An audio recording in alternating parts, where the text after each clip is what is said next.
counselor is sitting down there and he's in the row. He's guided through many a tough time. After graduating from the University of Redlands, I was invited by aunt and uncle to come and stay with them in Colorado and go to a state college there and do some postgraduate work. So I did. But one thing I discovered, even though they gave me free housing and food and so forth, I needed extra spending money. So, good Baptist that I was, Baptists every Sunday say, and I will abstain from the use of alcohol. Some of the job I found was at the Full House Saloon, working nights. And there were a lot of regulars that would come in quite often because it was a fun place. But there was one person there that really intrigued me. She was a regular. She came every night when I was working. And she always wore red. She reminded me of that song of long ago. The lady in red, the fellows are crazy about the lady in red. She's a bit gaudy, but Lottie, what a personality. Well, one night I just happened to overhear her talking on the phone, the payphone or something. And this is what I heard her say. I just called up to tell you that I'm ragged but right. A drinking, gambling woman, I get drunk every night. I eat a porterhouse steak 3 times a day for my board.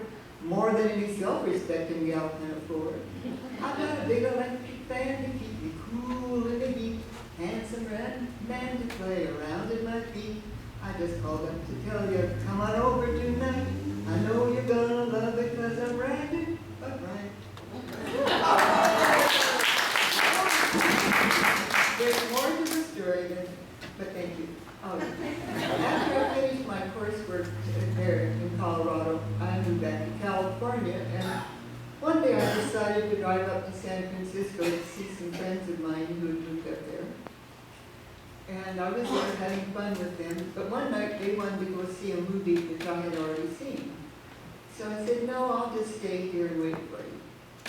Staying in their apartment meant sneaking out the front door, walking down the street and around the corner to O'Leary's Irish Pub.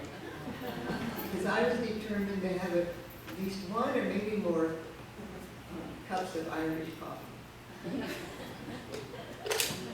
And I went in, found a table, sat down, ordered my drink, took a small sip, and suddenly out of the corner of my eye, there was a flash of red. And I turned to see what that was. And it was the Colorado Lady in Red. As we used to say, what a coinky-dink. But then, that's not the end of the story. This is. 'Twas a cold winter's evening, the guests were all leaving. O'Leary was closing the bar, when he turned and he said to the lady in red, get out, you can't stay where you are.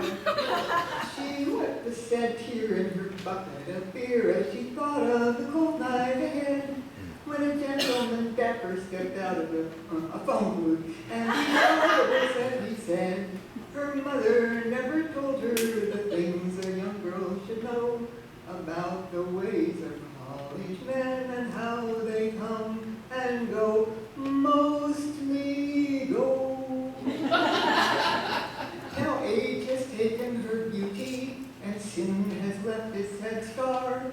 So remember your mothers and sisters, boys, and let her sleep under the bar.